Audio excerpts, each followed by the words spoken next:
সেই ছোটোবেলায় আসলে লাস্ট কবে গ্রামে বিয়ের দাওয়াত খেয়েছি মনে পড়ে না। তবে এবার শ্বশুরবাড়ি গিয়ে হঠাৎ জানতে পারলাম একটা আত্মীয়ের বিয়ের দাওয়াত পেয়েছি।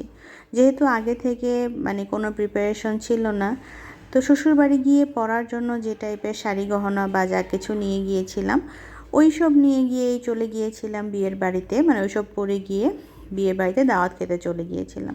তো দেখতে পাচ্ছেন বর চলে এসেছে। বর আসার পরে যেটা হলো, ওনারা বর বরণ করছেন। বরকে বরণ করার টেকনিকটা হচ্ছে প্রথমে শরবত খাওয়ানো হলো। শরবত খাওয়ানোর পরে মিষ্টি জাতীয় কিছু খাওয়ানো হচ্ছে।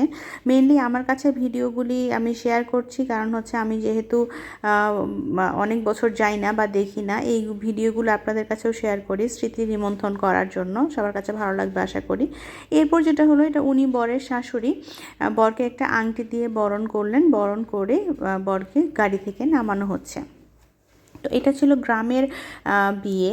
আর যেটা হচ্ছে, খুব বেশি অ্যারেঞ্জমেন্ট আসলে বিয়েতে করা হয় না, জাস্ট ঘরোয়াভাবে বিয়ের আয়োজন যেটাকে বলে, একদম নিকট আত্মীয় তাদেরকে নিয়েই হচ্ছে বিয়ের আয়োজন করা। তো কনে ছিল সব থেকে ছোট। তো যে কারণে কনের আশেপাশে ছোটোখাটো চাচাতো ভাই বোন বা ফুফাতো ভাই বোন ওনারা গেট সাজিয়েছেন অল্প আয়োজনের মধ্যে আর কি। তো যেটা হয়, তো আপনারা দেখতে পাচ্ছেন অনেক বেশি বাক বেতনটা, প্রথমে ওনারা বরণ করে নিচ্ছিল বরকে শরবত দিয়ে।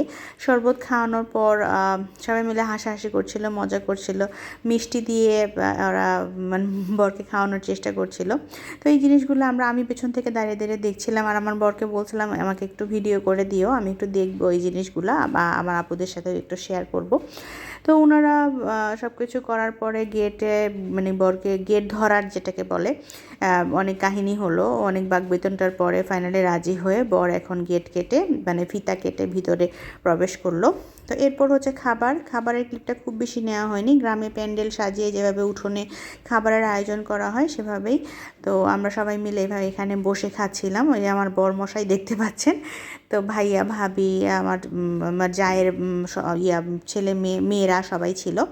সবাই মিলে মজা করে খাচ্ছিলাম। খাবারগুলো কিন্তু খুবই টেস্টি হয়েছিল। সবগুলো খাবারের ক্লিপ আসলে নিতে পারি নাই, কারণ এক হাত দিয়ে খাচ্ছিলাম, আরেক হাত দিয়ে ভিডিও করাটাও খুব বেশি পসিবল ছিল না। যতগুলি খাবার খাচ্ছিলাম একদম টিপিক্যাল বাঙালি খাবার, বাট ভালো লেগেছে খাবারগুলো। এই ছিল আজকের ভিডিওটা।